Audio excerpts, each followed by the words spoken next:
Happy Mother's Day, everyone. And over the past couple of weeks, we've been looking at a time in the Jewish past under the divided Greek Empire when one of their kings, by the name of Antiochus, attempted to completely eradicate the Jews from their dominion, and we saw the way God delivered them from this. And it's been interesting, and we're continuing to talk about it. We're going to talk about it next week in the supplemental. But because it's Mother's Day, I thought it might be an interesting time to reflect upon another situation where someone attempted to completely wipe out the Jews from their dominion. And this is a situation that happened earlier than Greece. It happened under the Persian rule. Persians were in charge of the world, were basically dominating the world before Greece came. And in this particular case, the salvation of the entire nation kind of fell into the hands of a young lady by the name of Esther. Very interesting narrative. And so this morning I wanted to tell her story. I know that most of us know it and most of us have heard it, but it's fun to reflect upon it on occasion. The book of Esther is 10 chapters long. So, as I just said before, I don't think it would be the most productive thing to read through the chapters. But it is designed to process in one sitting. A lot of books are that way. I've found more and more as I've gone on. I used to be encouraged to dig in and really just grab the chapter and the verse and the Greek meaning behind it and all that kind of stuff. But anymore, I get a lot more out of the text these days by reading whole big chunks in one sitting and seeing what the big picture is. I'm not saying that the other way is wrong, but sometimes it's fun just to read through a whole section and just see the big picture. Esther is one of those times where it's designed to read in one sitting. It's a story designed to be told from beginning to end in one sitting. And so we're going to summarize it chapter by chapter. We're going to tell the story casually, and then we'll make some observations about Esther at the very end. And as we travel through, we'll keep the chapter and the summary up on the board as we're going through, so you can follow along in the text if you want to and see what we're talking about and check it. All right, so we're going to begin in chapter 1. The story begins with an introduction to a king by the name of Ahasuerus. Excuse me, I'm not going to use that name again. It's hard to pronounce. But basically, it's agreed upon that we're talking about Xerxes the First here. Not Ahasuerus is the name we use in Esther, but Xerxes the First is the name of the king we're talking about. It's generally agreed upon by scholars. He is the son of Darius the Great, who was a contemporary of Ezra and even Daniel, and in that post-exilic period. And he is the father of Artaxerxes the First, also known as Longimanus, and that is the king who sent Nehemiah back to build the wall. So we're right in that time frame here. Persia, the nation, reached the apex of its power and strength under King Xerxes the First. Persia was never bigger than it was under Xerxes. And it was Xerxes who tried to push into Greece unsuccessfully multiple times. Some of you have probably heard of the Battle of Thermopylae, and there's that movie, The 300, about it and stuff. This all happened under Xerxes as he was trying to push out further and further. The kingdom was never bigger than it was under him. And so it began to decline after him. And it is with these things in mind that it's appropriate to be introduced to Xerxes in Esther 1 in a scene of opulence, and that's what we see. We see great opulence. Xerxes held a months-long banquet to display his splendor and his majesty to everyone looking on. And as he's having this banquet designed to show his splendor and his majesty, he summons his queen by the name of Vashti to come so that he can display her beauty. He basically calls his wife to come in so everyone can look at her and see how beautiful she is, kind of like a possession along with all the other possessions that he has. Vashti refused to come, and Xerxes was furious. And I cannot look through this narrative without thinking of VeggieTales and Esther. And you guys know about the part where the king wanted a sandwich and the queen said the king can make his own sandwich. Yeah, this is the scene they're depicting there. It was a little different, though. She was summoned to display her beauty.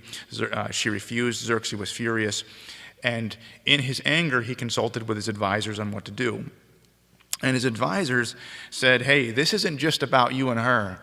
This is about the public good here, because if the prince's wives see that your wife can just not come when you call, then they're going to get the idea that they can talk back and not come when their husbands call.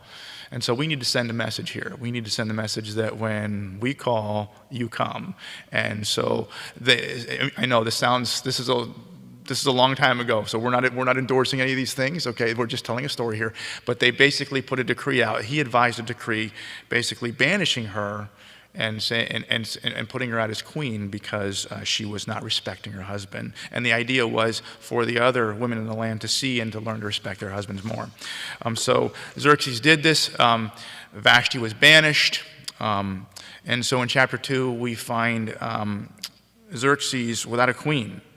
It says in the beginning of chapter 2 that he began to think of her. It doesn't clarify if when he's thinking of her, he misses her, or he wishes he hadn't been so hasty, or if he just says, hey, I need a replacement. But he's thinking about her.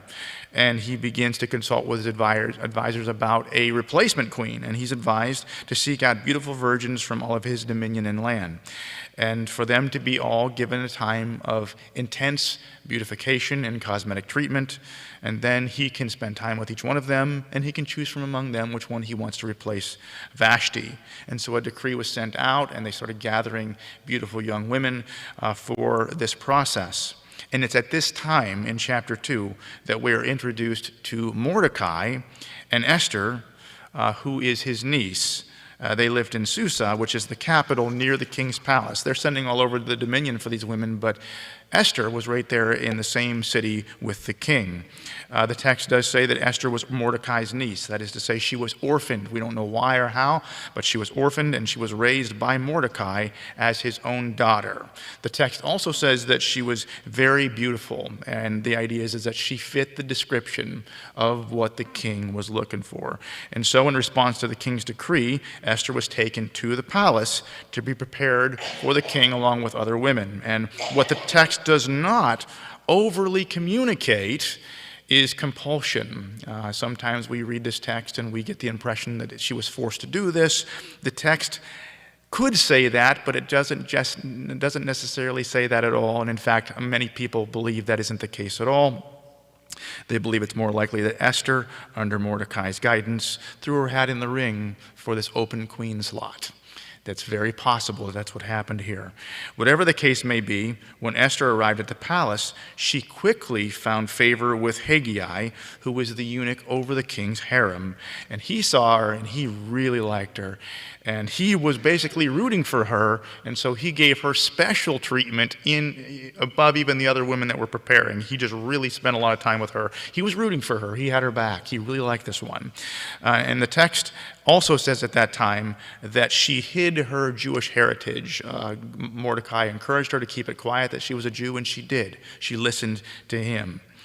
Now, after a year of intense preparation, and the text says that there was 6 months with oil of myrrh and 6 months with spices and cosmetics. I mean, there was her whole day for a year was being prepared in this way to go see the king. She was a year of this, and then she finally went into the king. And when she went into the king, by the way, just to be clear, she went into the king and she spent the night with the king.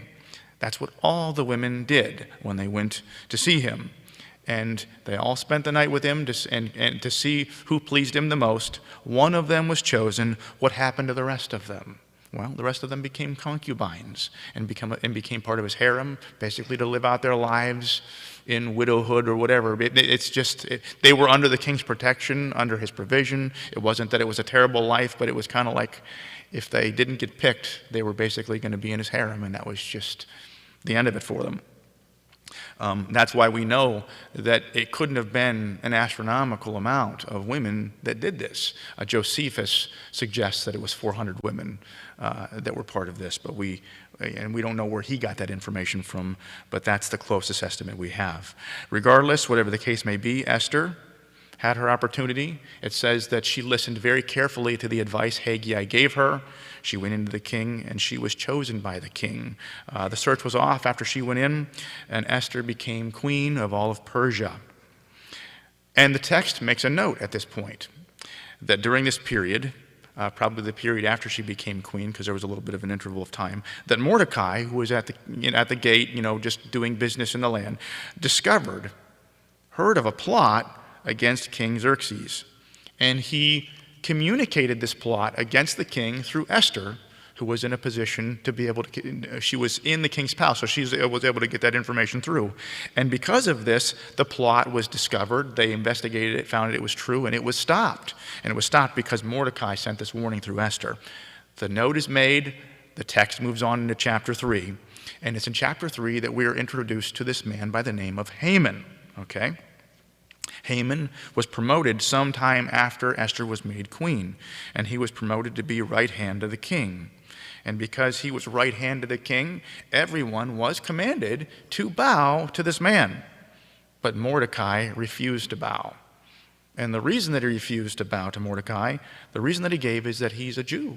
I'm not going to bow to you. I'm just going to be honest with you right now. This reasoning is a little questionable. Many people point this out.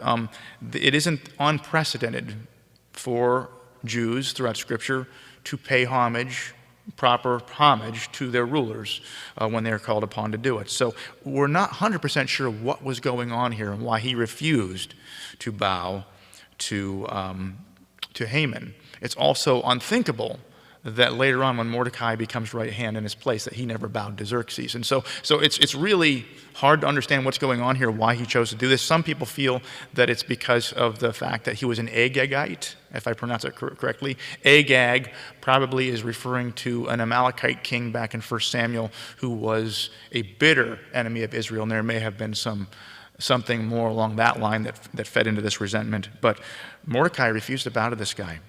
And the reason that he gave is, I'm a Jew. That's just not proper for me to do. And the questions are there. I'm putting them out there, but we don't know all the answers to that. Haman was put off by this. And everyone around was saying, hey, what are you doing, man? And when Haman was told Mordecai's answer that I'm not bowing because I'm a Jew, and it would be improper for me to do that, Haman responded by saying, well, if it's his Jewish heritage that prevents him from bowing to me, we'll fix that by not only wiping him out, but wiping out every Jew in the entire Persian dominion. Quite a response, you know what I mean? We're just going to kill every Jew in the land because of what Mordecai did. So Haman went to Xerxes and asked permission to put out a decree of destruction for a certain insolent people group who refused his laws. He said, there's this group of people in your land, they don't follow your laws. You know, it seems like he really gave enough information for it to be manipulative, but not enough information for Xerxes to know full well what he was doing. That doesn't excuse Xerxes here at all. This king comes off all the way through the story as like a passive guy who is easily manipulated by the people around him. But not all the facts were given, and he authorizes it. And so this decree goes out throughout the entire land of Persia, authorizing the destruction of the Jews and the confiscation of their property on a certain day, almost a year in the future. And this date was come to via casting lots. The poor, it says that in the chapter, but he casts a lot, and he's probably asking questions and casting lots and figuring out the day that he wants in that way. But that is important in the future because there's a feast named after, there's a commemoration of a feast after this that has to do with these dice, these lots, and that's where they get it from, and so we'll mention that shortly. But in chapter 4, we see Mordecai, and all of the Jews for that matter, wailing and mourning in response to this decree. And Esther is like, what's going on here? She hears about Mordecai in sackcloth, and she tries to send relief, and he refuses it. And she says, what's going on? And he tells her and shows her the decree against the Jews. And he said, hey, you've got to do something. You've got to intercede before the king. And Esther replied that she couldn't, because unless she was summoned by the king to go into his presence without being summoned meant death, unless he extended his scepter and allowed me to live. If I walked in and he didn't invite me and he didn't put that scepter out, I'm dead right then and there. And she hadn't been summoned in 30 days by this point. She just couldn't go in. And so Mordecai responds in this way. And this is the only text I'm going to put up on the board because it's kind of and a culmination text. It's some of the more famous text in the book. But it says in verse 13, "Then Mordecai told them, the messengers from Esther, to reply to Esther, 'Do not imagine that you in the king's palace can escape any more than all the Jews. For if you remain silent at this time, relief and deliverance will arise for the Jews from another place, and you and your father's house will perish. And who knows whether you have not attained royalty for such a time as this.'" God's going to deliver the Jews somehow, but maybe he has you in this place for just this moment. And Esther's response is, Esther told them to reply to Mordecai, "Go, assemble all the Jews who are found in Susa, and fast for me, and do not eat or drink for 3 days, night or day. And I and my maidens will also fast in the same way. And thus I will go to the king, which is not according to the law. And if I perish, I perish. Fast for me, and I'm going to go in. And if I die, I die. I'm going to do this thing." And so chapter 5 is where she goes in. She goes in to Xerxes, as she said, and she found favor with him. It says she appeared before him in her royal robes. He extended his scepter. She came forward, put her hand on the scepter, and he saw the anguish and trouble on her face. And not only did he extend his scepter to her in the beginning, but as he saw the anguish, he says, "What is wrong? What do you need? I will give you anything to help you, even up to half the kingdom." You know what I'm talking about? That's what he said. Right then and there, he says, "Tell me what you need. I'll do anything for you." And it's when you read passages like this, you say, well, there you go. Just put it out there, Tell him what you need. But that's not what she did. She said, "Come to a banquet. Come to a dinner and bring Haman with you tonight." And we're not 100% sure what the thinking was here. All we know is that it was smart. She was doing something, she was being very wise in the way she was preparing things in order to let her concern be known. But she asked the king if he and Haman would join her for a banquet that night. And the text says that he hastily summoned for Haman and said, "We'll be right there, we'll come right over." He really was eager to meet Esther's needs. And at that banquet, he says, "What do you want?" She said, "You know what? What I really want is for you to come again to a banquet tomorrow and bring Haman with you." And he's like, "Okay." It's really interesting to watch this thing unfold. But Haman leaves that banquet being invited to a banquet again tomorrow. And he's in great spirits. He's like, "This is great. Look how I'm being invited to a queen's banquet with the king. I'm the only guy invited. I'm so important. I'm so great. Look at me. Look at what I've become." And he's walking away all thinking greatly of himself. And he looks over and there's Mordecai. And Mordecai is not bowing to him again. And all of that joy is filled to rage. He's furious. He hates this guy. He restrains his wrath in that moment, but he goes home. He calls his wife. He calls his family. And he says, "There's this guy Mordecai. I hate him. Look at me. Look at all that I've accomplished. Look how wonderful I am. Look how important I am. All the people honor me. All the people respect me, but there's this Mordecai here, and he doesn't do it." And his family and his friends say, "Well, hey, you're right hand of the king. Here's what you need to do. Build these really high gallows at your house and use your influence to go to the king the next day and just ask him to be hanged on him. You've got the power to do that. Go do it." And he says, "Yeah, that's a great idea." So he orders the gallows to be built. And then in chapter 6, it says that very night, Xerxes, the king, couldn't sleep. And so he ordered for the chronicles, basically the logs of what was going on in the kingdom, to be brought to him and to be read to him, kind of just occupy his mind because he couldn't sleep. And as the logs are being read to him, he hears that there's this guy named Mordecai who made him aware of a plot against him and thwarted it. And he says, "When did this happen? I totally forgot about this." And he says, "Has this man been rewarded for his good deed? And what has been done for him?" And they said, "Nothing." He says, "Well, that's got to be fixed. Send me where's the nearest court official?" And it just so happens that Haman was walking in the door to the palace with the intent of asking the king to hang Mordecai. And someone says, "Haman just arrived." He says, "Send him in."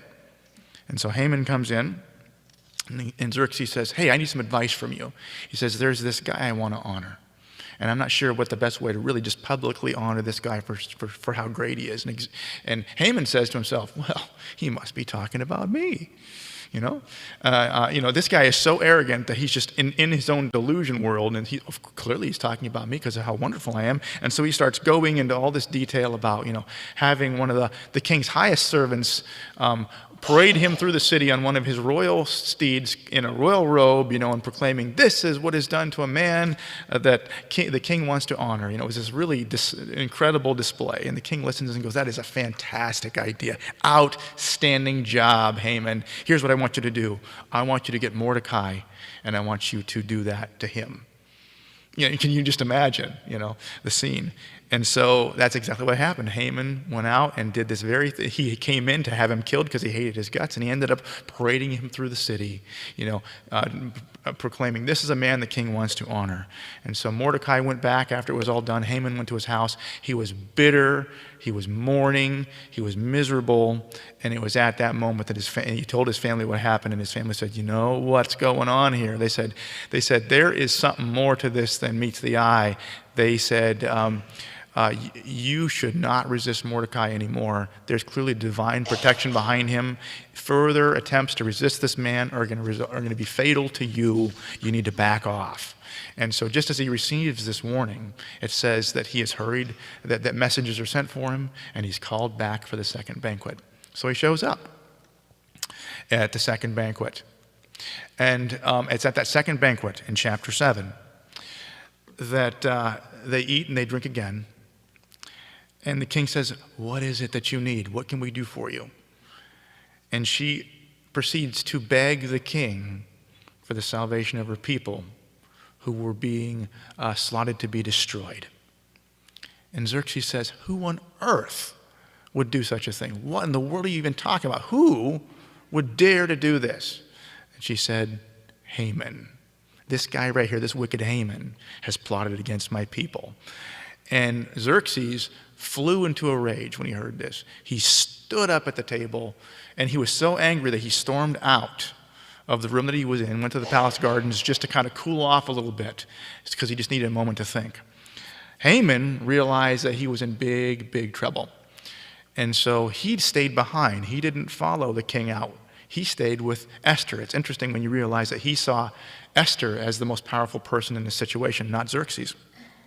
And so he proceeded to beg Esther for his life. And so, he's completely undone at this moment. There's no composure anymore. He's wailing, he's weeping, he's begging. And in that loss of composure, he throws himself on the couch that she's reclining at. And we're not talking a couch that looks like these seats.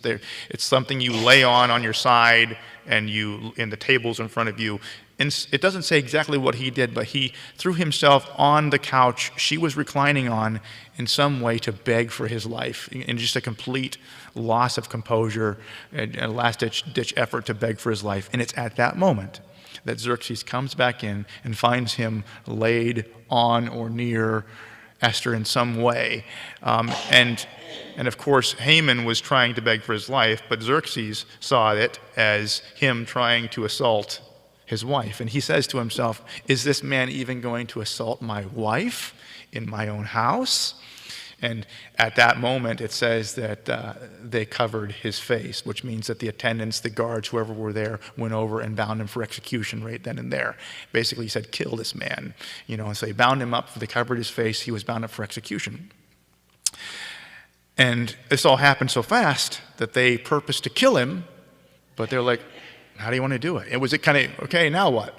And in that moment, one of the eunuchs that were serving the king that were there in the room said, "Oh, king, it just so happens that there's these gallows at his house that he built. He actually built them to hang Mordecai on." He's like, hang Haman on those gallows. And that's what happens. They take Haman and they hung him on the very gallows that he had built to kill Mordecai on. And that's the last we see of Haman. And it kind of ends pretty quickly from here. At that point, Xerxes promotes Mordecai to replace Haman. He gives him all of his possessions.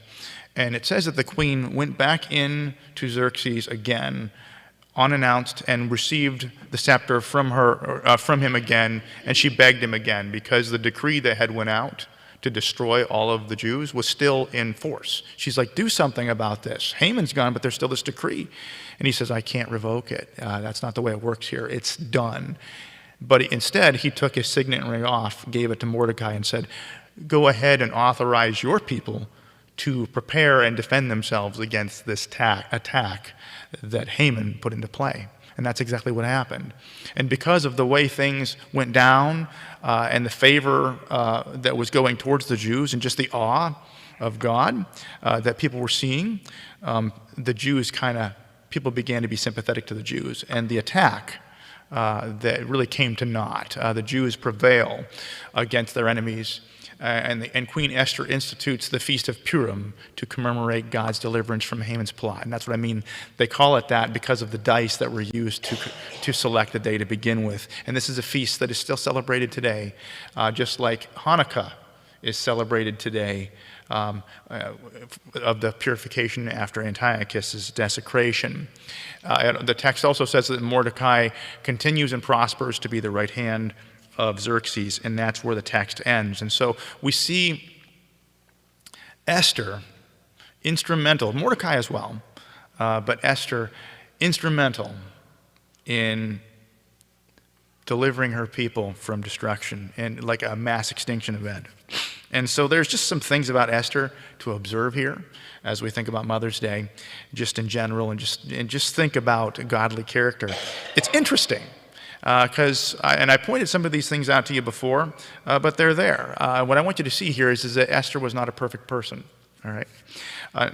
The temptation, when we read these accounts, is to assume that they are like these perfectly pure people, and it's because of their incredible purity that they're kind of selected and pulled aside for these special things. It's kind of what we do with Mary, the mother of Jesus, as we assume that, that there are some who actually go as far as to say that she was, a perpetual virgin and that she was sinless and such things as that. It makes sense to associate purity with the reason that God selected them for this thing. But the text doesn't really indicate that. As I pointed out before, there's no reason to think that Esther was a terrible person at all, but it's a very, very distinct possibility that she was not compelled to go make this move, that she threw her hat in the ring and competed for queen and won.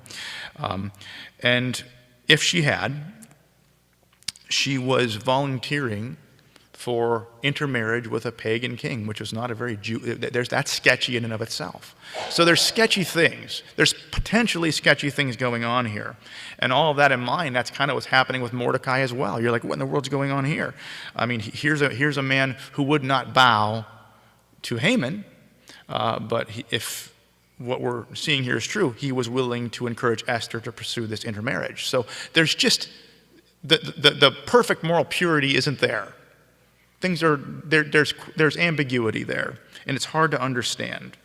And the point that we're trying to walk away from here is it wasn't about their moral purity. They weren't selected to save their people because they had it all together. And the reason I'm sharing this is because if you're thinking to yourself, man, if I could just be pure like these people, I could be used. Well, no. Are you messed up? Are you screwed up? Do you have problems? Do you have skeletons in the closet?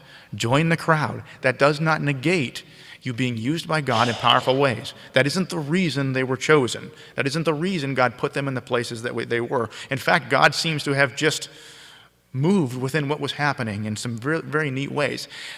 One of the weird things about this book's a weird book. Can I say that? It's a weird book. You know why? One of the reasons it's a really, really, really weird book, some of you already know this, God is not mentioned in it at all. This is the only book of the Bible where God isn't even mentioned. Can you imagine a book of the Bible where God isn't even mentioned? It's not.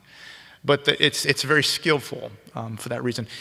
Instead, you see him moving behind the scenes in very intricate ways to just line things up perfectly.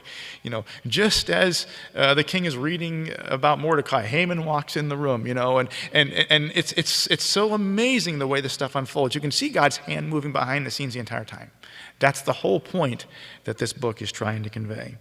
And he moved in these ways with imperfect people, Esther and Mordecai. Esther was not perfect. All right? You know what else was true about Esther? Is that she, and Mordecai, is they weren't loud in their evangelism. They weren't walking around saying, I am a Jew. And I mean, Mordecai was in his, when he refused to bow to Haman. But in particular, Esther, she was keeping this quiet. She was hiding who she was most of the time. She wasn't selected because she was walking around with a Jesus fish on her car or necklaces or posters or billboards saying, I'm with Jesus. She actually wasn't saying anything about it.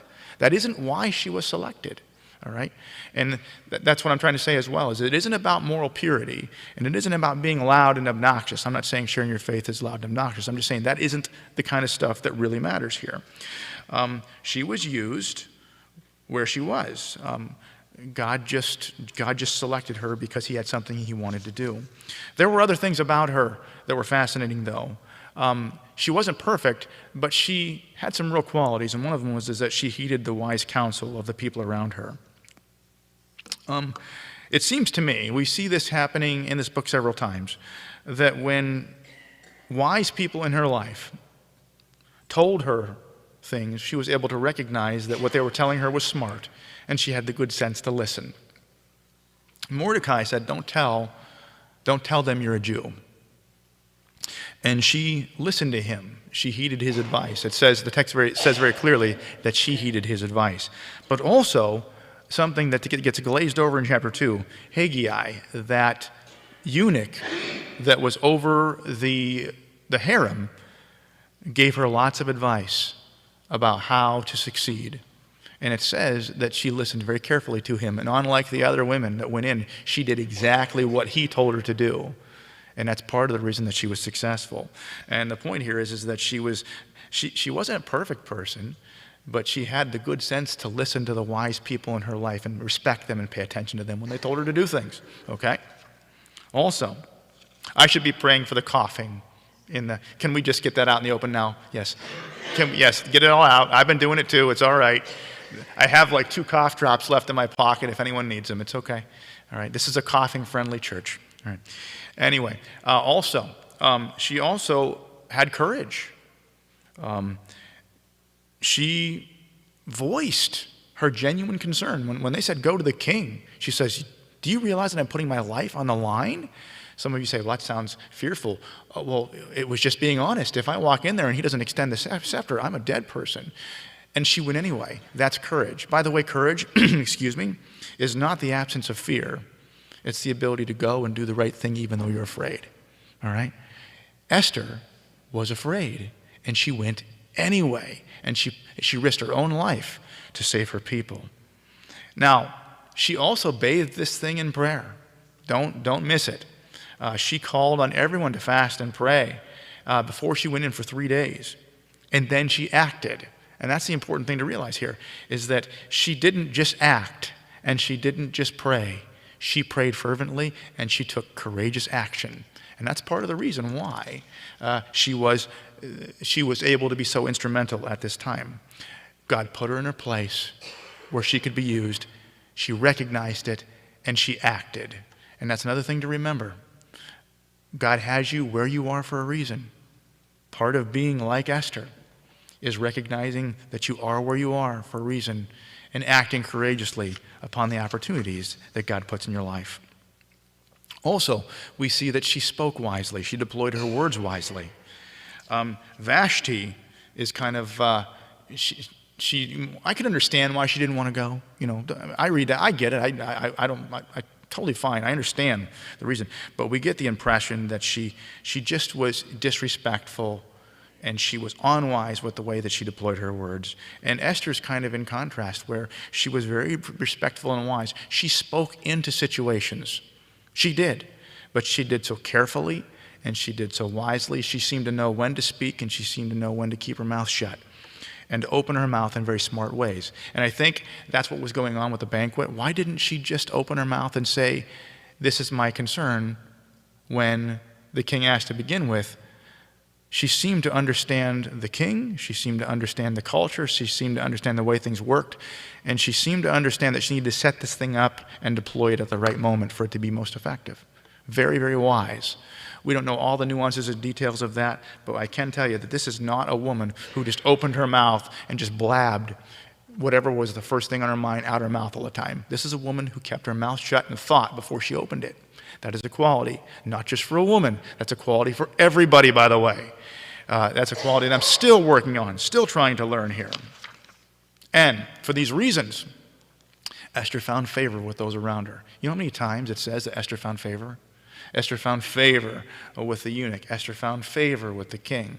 When she walked in the room and she spoke, she found favor. God blessed her. He was with her. Is that a God thing? Absolutely, it's a God thing. Absolutely. That's the way it was with Joseph as well. He found favor wherever he went. But it's also a matter of virtues and values and just being in the game and paying attention and speaking wisely and showing some respect and just making the most of the opportunities that God places in your life. Also, Esther was instrumental for all these reasons in saving her people from destruction. And again, in conclusion, I'm asking you all to think. This is Mother's Day, and so we're asking the women to think this with the story of Esther. But this is as much a guy thing as it is a girl thing. This is as much, I read this text and I'm as much encouraged in how I behave as I think anyone else would be. Where does God have you? And why does he have you there? Are you morally compromised? Do you have issues and problems and disqualifying things about you? Well, I'm pretty sure that everyone else who ever lived besides Jesus himself could say the same thing. And the reason that the great heroes of faith are there and use the way that they are is not because they were perfect and morally pure going in. It's because they were faithful in the moments that God called them to act. And the same is true for Esther, and the same is true for you.